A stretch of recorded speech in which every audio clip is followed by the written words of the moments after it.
Hey guys, before this video starts, I want to wish you all happy Valentine's Day, and congrats to those of you who survived cuffing season.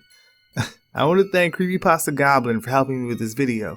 He's a great narrator and uploads a lot of creepy content, so be sure to check out his channel and the collaboration we did over there. I'll leave a link to his channel in the description and an annotation at the end of this video. So, without further ado, I hope you enjoy. Around March of 2014, I started talking to this girl on Tinder. She seemed cool and fun, and after about a week of talking, she suggested we meet in person. She invited me to this coffee shop, and I accepted. However, the day of, she started messaging me, saying she had to tell me something. Her pictures on Tinder weren't actually of her, and yes, she was a guy. He claimed he really liked talking to me though, and begged me to still meet up with him. Naturally, I declined. I blocked his profile and continued on my life. About a week later, I started talking to another girl. Once again, she seemed cool and fun and we hit it off. She asked me if I spoke to people on Tinder frequently, and, rather stupidly, I told her about my previous encounter with the man lady. Weeks later, I would realize that this new girl was the same girl as the week before. She asked me if I wanted to meet up, and I said sure, as long as it was in a public place. We decided on a cafe, and the next day, I sat at a table waiting. 5, 10, 15 minutes had passed, and she was nowhere to be found. I then peered out the window and saw, from across the street, a man staring at me intently. I looked away, waited a few seconds and looked back. He was still standing there staring. At that point, I left the cafe, got on my bike, I always bike everywhere, and booked it home. I was definitely a little freaked out, but tried to pull myself together, and reasoned that no one could have followed me. I then deleted my Tinder profile, and things were normal for a few weeks. About 3 weeks later, I started getting phone calls. The numbers all showed up as unknown. I picked up the first few times to some guy breathing heavily into the phone. I was already a little freaked out. I stopped picking up any call unless it displayed the caller's name. I then started receiving texts. At first, they were pretty harmless. Calls for attention and begging me to meet in person. It then changed to very sexual texts, until eventually, the messages became threatening, and whoever was messaging me started throwing out my family and friends' names and their whereabouts, saying that he or she would get them involved unless I answered. Because they were texting me, I could see a displayed number, but when I called phone providers, they told me the number couldn't be traced and that it was probably a track phone. Great.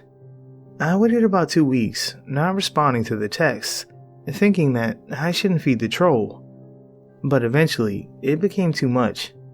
I started getting upwards of 50 texts and phone calls a day. I would wake up to 10 or 20 texts every morning. I then decided to change my number altogether. The texting and calls stopped for a while, but sure enough, it started happening again. I called my phone provider asking if they ever gave out numbers at a user's request, and they said that their policy stated that they wouldn't and couldn't unless valid identification was provided. Then, one day, I tried logging into my Facebook, but I was denied. Within a day, my friends started contacting me, asking what the hell I was doing, saying that they were getting terrible messages from my account. In particular, one of my girlfriends was receiving messages about her mom, who died years ago. I apologized profusely and told people what was going on. I contacted Facebook and explained the situation, and they helped me access my account again, at which point I deactivated it for a while. Enough was enough. I decided to contact the FBI, explaining what had been going on for over a month now. They documented everything, but since I or any of my relatives or friends were in no immediate danger, they probably wouldn't be able to do anything.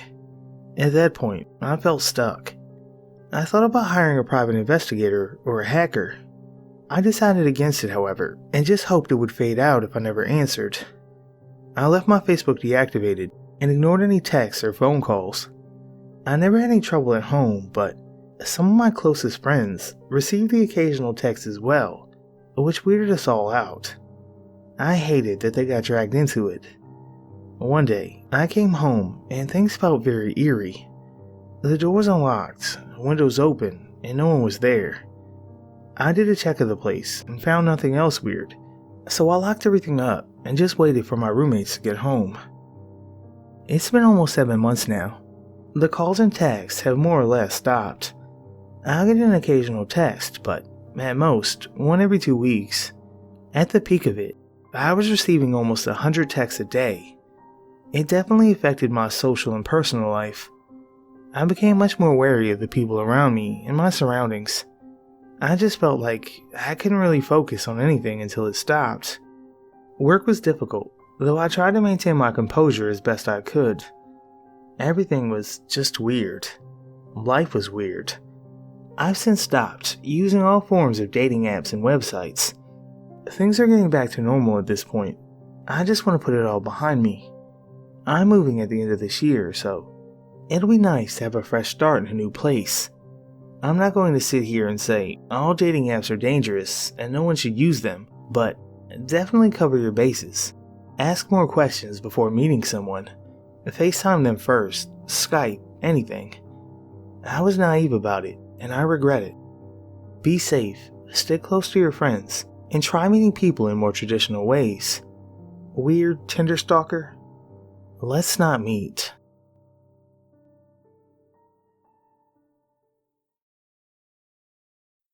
As a bit of backstory, I was working at a small chain motel in the Midwest as a night auditor. So my hours were normally 11 p.m. to 8 a.m. With those kind of hours and being a woman, I'm bound to have some weird stories. The scariest time I've ever had working there happened within my first month. So it was a little before my shift started, and because I was single and 22, I was on Tinder before work. I matched with this guy who seems cool, a little goth, alternative, and into Ouija boards and tarot, which is my type. So I was hype at the time. We talk for a bit and I tell him I have to go to work. We say goodbye. Now, that night was my first night off training, so I was running the motel by myself for 9 hours. I was already a little nervous, but then this vaguely familiar guy comes up to the front desk and asks for me by name. In my head I've got red flags blaring at me because this dude is weird. Not by looks, but just by vibe. I tell him that I'm me, and he explains that he was the guy from Tinder, and he saw that I was less than a mile away. So he went to see if I was possibly working at his hotel. That's right, this guy was staying where I worked. Red flag number 2. I stay behind the comfort of my desk for 2 hours because this guy won't stop talking to me. Mostly about how his ex left him and how he beat people up and how he wanted to bang me. Needless to say, I was uncomfortable. And this hadn't happened to me before in a work environment, so I did not know what to do. He finally decided to go to bed at 2 or 3 a.m. and I take a much needed smoke break. I go outside, and right after I spark up, guess who shows up? Creepy dude. I snooped a bit on his account, and he was a painter and was doing work locally, so he wasn't from here. He tells me about where he's from, and keeps getting closer and closer to me. He asks if he can smoke weed, which I say yes to so he'd get away from me. I showed him where the cameras weren't, and he pulled me in, smelled my neck, and started grabbing my ass. I swiftly hit him, and told him he better not fucking touch me. I threw my cigarette on the ground, and grabbed my phone to call my boss before going inside. Creepy dude rips the phone from my hand, and proceeds to text himself. Now he had my number. First thing he sends me is a grotesque picture of his extremely body-modded penis. I have seen some penises in my day, but that was like nothing I've ever seen. Then came the creepy BDSM porn gifs, with captions like, "I can't wait to do this to you. You know what room I'm in." Now, I'm already freaking out, and I don't know why I didn't call the cops, and my boss wasn't answering. So there's me in the back office having the panic attack of my life when I get one more video. Why I clicked on it, I'll never know. I refuse to say what I saw in detail, but it was a snuff porn film. Very violent, very sexual. I then locked myself in the back room, cried and waited for a few hours before proceeding to make hotel breakfast. The text went on for a few days until I had enough and got the balls to tell my boss. He immediately kicked out Creepy Dude and banned him from our hotel. His company is not even allowed to book with that hotel anymore. In hindsight, I should have called the police, but I was too scared. Creepy Dude, let's never meet again.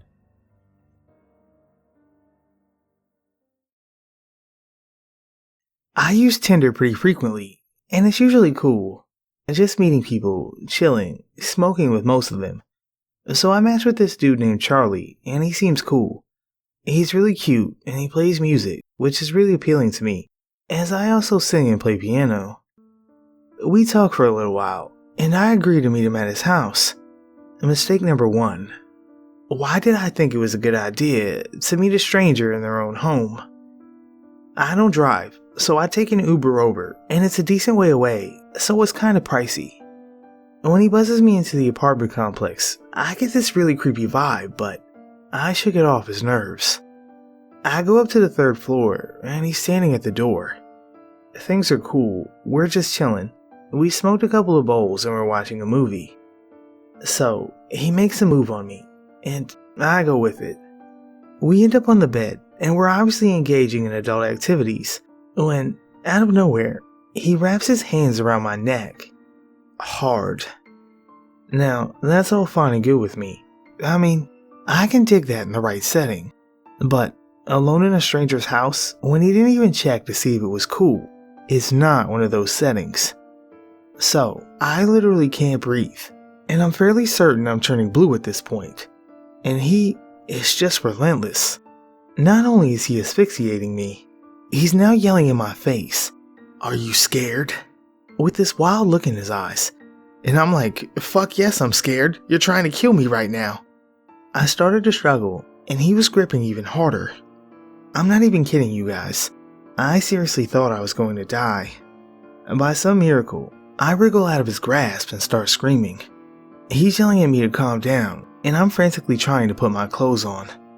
He grabs my wrist as I'm trying to leave, and I use all my strength to pull away and slam the door. As it was closing, the charming fella bid me adieu with the words, "Fucking cunt." I get home and I look in the mirror, and I have hella bruises on my neck. I try to cover it up with makeup to no avail. I straight up look like I was almost strangled to death. Then he texts me, saying, "I think you need more than one dick." And I'm like, oh really? You want to bring a friend and kill me together? How lovely. Anyways, I blocked him and reported him on Tinder. I wish I could have done more, because I seriously think he would have killed me. I've been debating going to the police, but the bruises are gone, and it's a he said she said thing.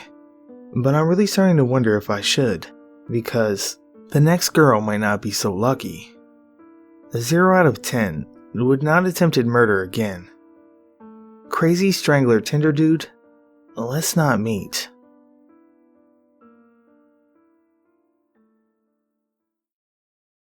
So this just happened today. Against my better judgment, at the beginning of the month, I got a Tinder. I matched with a few guys, etc. One of them is James. We ended up texting each other, and he seemed pretty chill and pretty into me. He's a decent looking guy, and we seemed to click. He had apparently been in a relatively abusive relationship with a woman, and he was looking to start over. According to him, she had hit him with a frying pan and pepper sprayed him once. He kept going on about how crazy she was. Alright, it happens. We went out to the movies this past Friday, and I had a great time. We ended up talking for a few hours and we hit it off pretty well. I asked about the ex because I was a bit curious as to why he'd stay with someone like that. He didn't say anything positive about her, just that she was crazy, had mental illnesses and didn't take her meds, that kind of stuff. She had tried to baby trap him, but she had a miscarriage. He expressed relief that she didn't end up with a kid. He said he had felt obligated to her. Again, I get that. In all, I had a good time. This morning rolls around and he tells me that he had hooked up with his ex last night, and that he was going to try and work things out with her. Mildly insulting that I lost out to an abusive chick, but whatever. I tell him it's cool. He then, a few hours later, texted me to say that she was crazy, and he thought she was changing, but she wasn't, blah blah. He kept asking if he could see me. He was being very pushy about wanting to see me today. He begged for 5 minutes of my time so he could explain to me. I politely told him that I didn't want to be involved with someone who was so clearly hung up on his ex. This is where it got nuts. He admitted he still was, but that he wanted to see me today so I could meet her and she could determine if I was better for him than she was, and that she wanted him to be happy because he and I had a connection. I flipped after that. Told him that the fact he needed his ex to determine who was right for him was absolutely nuts, and that is not what love is, and that I wanted no part of it. His ex started texting me after that, and it was non-stop insults and incoherent shit that made no sense. She also dropped the bomb that she was his wife. I told her to fuck off basically and blocked the number. I went on Tinder to message him, where I called him a piece of shit, and if he was intelligent, he should leave her and never message me again. He started to harass me, saying that I was miserable because they have a beautiful love together, and all this crazy shit. He then went on to say, "My wife knows where you work. I hope she doesn't do anything rash." And I told him if that was a threat, I would gladly go to the police. He then said that she's been to jail before, she's not afraid, and that she loves him so much she'd fuck anyone up and risk jail time for him. That she'd kill my friends if they tried to protect me. That she's armed and dangerous. I told him goodbye, reported him, and deleted my Tinder account. I did go to the police tonight, but since it wasn't a direct threat, they can't do much. The cops think that James was more or less full of shit and just trying to scare me, since some people love getting off on that shit. He said I did the right thing by blocking him and reporting him, and said I should just keep my eyes opened and alert the people at my job. Scary thing is, James seemed perfectly normal, but he lied about being married, how he felt towards his wife, and he flipped like a switch. His excuse for not being upfront about being married was that they were going to get a divorce. He seemed so docile and unassuming, and the hatred and aggressive attitude was insane. I have to honestly wonder what would have happened had I gone to talk for 5 minutes. I'm kinda concerned since they do know where I work. But if either one of them try anything, then the cops can actually nail them. What a weekend.